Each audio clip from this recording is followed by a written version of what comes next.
Otherwise, they're playing Fullerton at home.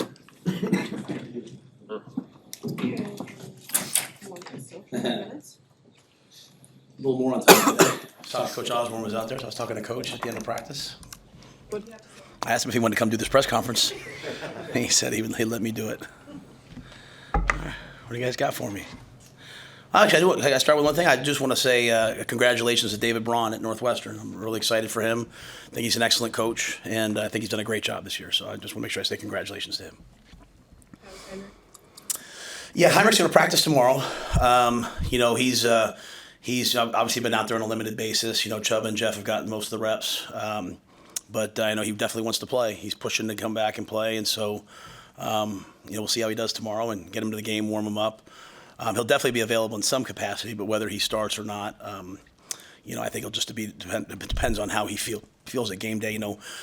We obviously wouldn't want to put him out there if we weren't able to run him and run the option and do the things that he does best. And so he'll test at full speed again tomorrow and see if he has the same good results. You might not want to give away the goods, but is that a game time decision on who starts, and how have Jeff and Chubba looked this week? I think Jeff and Chubba have done a really nice job this week. Obviously, anytime you have the kind of the things that transpired last week, I think everyone comes in determined, knowing that they can, fix some of those things. And I think we fixed a lot of things as a staff, as players. I think they're both, with a chance knowing like, hey, I get all the reps. They've been able to get a lot of reps, and they've done a really nice job. And so, we're prepared to play either one or both. Jaden Doss is one of those interesting guys, I think, right on that 4-game mark. Do you bring a player like him along on the road trip? Yeah. We met with I met with Jaden and Ethan Nation last week. Again, we do everything to win, and we also do everything to prepare our guys to have the best careers that they can have. And so, Ethan really wanted to play, wanted to be the punt returner, knowing that it might only be 1 or 2 punts, but just I think where he is. Jaden obviously wanted to play, but was like, Coach, whatever you need me to do. With Billy coming back, with Fleeks, who's been the second slot, we have a lot of guys who can do that. So we held Jaden out, so hoping that he can maintain his red shirt. He'll still come on the trip if we need him. He's ready to go. But, we would never do anything to hurt the team. Because most of our guys say, hey, Coach, I would love to play. But if we have other players who can step into those roles, we certainly would do that. So because of Fleeks, he spent all spring and all fall at that position, we felt really good about, just playing Billy last week. The run defense, how do you think of the way the defensive line and the linebackers have kind of worked together to clamp up the interior funnel stuff outside? Yeah, I think our defensive linemen and linebackers have done a nice job, either when we're playing with movement, with pressure, or when we're playing base. I think they've all done a nice job of making sure that they're in our gaps. When you are a movement-based defense like we are, if one guy goes the wrong way, if one guy doesn't finish a movement, it creates a seam. So I think sometimes, people talk a lot about the scheme, but as with anything, it's the execution of the scheme that matters. And so when coaches lose, they a lot of time talk about execution. When we win, I like to brag on the execution. It's pretty good execution up front by those guys. And so we're able to play a lot of guys. And then our secondary, our safeties, we have guys who tackle. We have safeties who come down and play linebacker. We have corners who tackle. So I think all of it has worked really well together. Guys take a lot of pride in that. So this is an offense that runs for a lot of yards. They'll run the quarterback. We expect quarterback draw pretty much every play, because they have the ability to get to it at any time. Tanner's a really good athlete. Braylon's a big-time back. They have as well coached an offensive line as there is in the Big Ten, in my opinion. So it's going to be quite a challenge to both stop the run and then get pressure, because I think they're one of the least sacked teams in the Big Ten. They're really good up front. How well has this team stayed together through adversity relative to other teams that you've been around in football? Yeah, I mean, I think we just kind of we don't probably take the outside approach of it that this is adversity, and I think we see everything as growth. Obviously, we want to win games. When we've won games, we try to be honest about where we are, and when we've lost games, we try to be honest about where we are. I think all of our guys are really aspiring to win here, get to a bowl game, eventually win a championship, and go on and play in the NFL. And so when they see themselves growing and getting better, even if it hasn't reflected on the scoreboard yet, I think it's very tangible. And so I think there's a really nice brotherhood. I think there's a bunch of guys who've been together for a long time. I think they've battled adversity in the past, and so they're good at that. I challenged them this year to be able to handle prosperity. It wasn't too long ago we were talking about a 3-game win streak, and I kept challenging them to be the same team every day. And so this is kind of where we are right now. It's really actually a fun place to be when you go into every game knowing that, hey, you know what, we're going to have a chance to win it, but the other team has a chance to win it, and we're going to battle and get to that point. I mean, I love our guys. I love the way they respond to each other, have each other's back. I think it'll be really important, obviously, going to Camp Randall Stadium, playing on national TV, playing in the cold, which obviously the cold is nothing for us. But, I think it's going to take, it's just going to be just us, and so that'll be a lot of fun. And I've really, really enjoyed the guys this year. I mean, when you walk in this building, I think everyone absolutely knows what's happening. And everyone, at least what I see, everyone knows the growth that we're making. And, as I tell our guys all the time, overnight success takes a long time. And everyone looks up and says, wow, how'd that happen? Ron Brown reminds me sometimes about Coach Osborne's journey. And you look back in history and you see the 3 national championships and all the things. He talks to me about a lot of the ups and downs and adversity and, some of the things that have happened. So I just really credit our guys that they've stayed kind of locked in and stayed tight and kept it about us. And that's what we'll need this week. What have you seen from Braylon Allen, and what are the biggest? Bears shirt, huh? Yeah. Nice. I'm from Chicago. Nice. Yeah. What have you seen from Braylon Allen, and what challenges? What are the biggest challenges he's going to pose to your defense? Well, I mean, Braylon Allen, I go to media day and I meet Braylon Allen and I'm like, he's as big as most defensive ends. I mean, just an absolutely talented, freakish young man. Can run between the tackles. He's proven this year he can run outside zone. He can run power, counter. Can catch the ball in the backfield. Can protect. Just a really, really talented player. One of the best backs in the Big Ten. One of the best backs in the country. And I think he showed a lot about who he is as a character last week. He went out and battled and played. I'm sure he'll be ready to go Saturday. So, this offense, Coach Longo's offense, obviously, as I said, seeing it at North Carolina as we evaluate the backs coming out every year, they can run the football and they can challenge you and they can run it a multitude of ways. And I think Braylon's he's as talented and big a back and athletic a back as there is.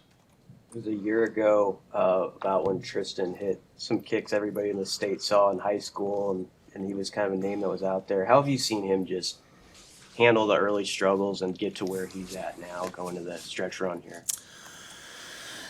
Yeah, it's interesting to think about when we got here. He didn't have an offer. He was had some preferred walk-on opportunities, and we offered him a scholarship. And really proud of him. Really enjoy coaching him. He's kind of what I was talking about. Just when you just look, if you're just Tristan and you just look at like, hey, what's this year been like for me? While we're 5-5 and would love to be 6-4, we'd love to be 7-3, 8-2. On a personal level, has he gotten better? Has he improved? Is he having growth? Has he made big time kicks? And I'd say you'd have to answer yes to all of those, and that's a lot of credit to him. I think for him, I think the thing about Tristan is he's grounded in something. He's not an emotional young man. He's grounded, great family.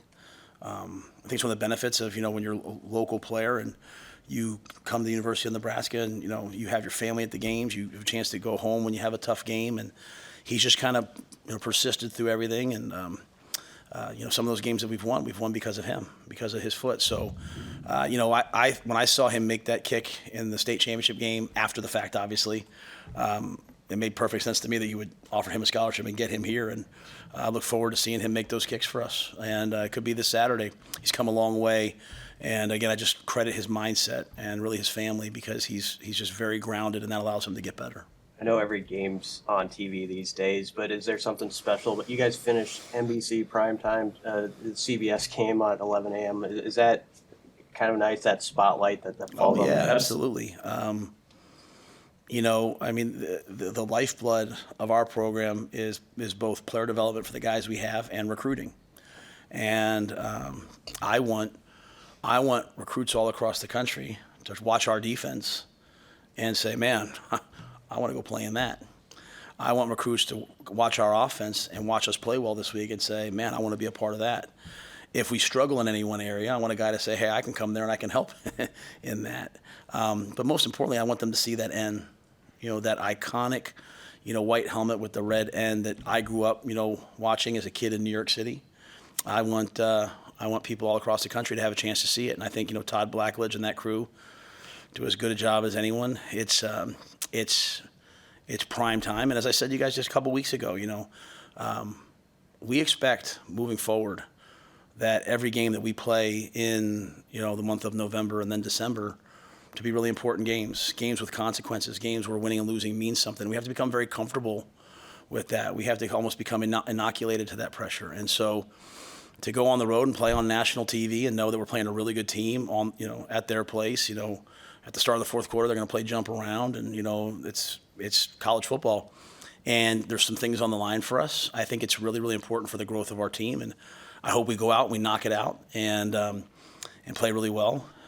So it's a tremendous opportunity, and it's really, as I'm always looking about just like growth and pushing the program forward, these are the moments I think that push a program forward. And so, we'll get to the off season, and last week's game will be something that we talk about a lot, right? It'll be something that we grow from quite a bit. And I hope that this week's game will be something that when we get to the off season, we talk about a lot, we grow from.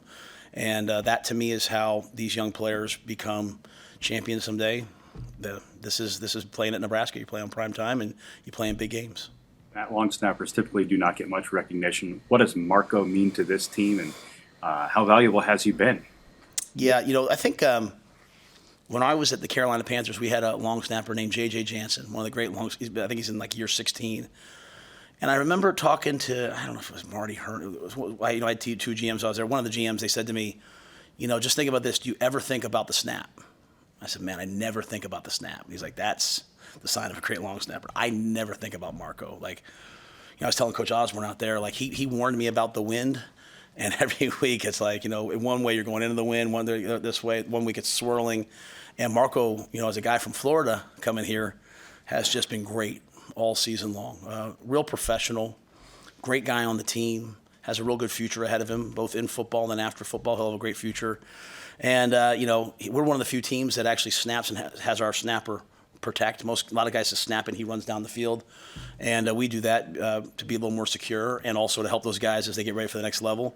He's done a great job in that area as well all year. He covers and made a great block on the fake punt last week. So he does a great job. Really, really proud of him.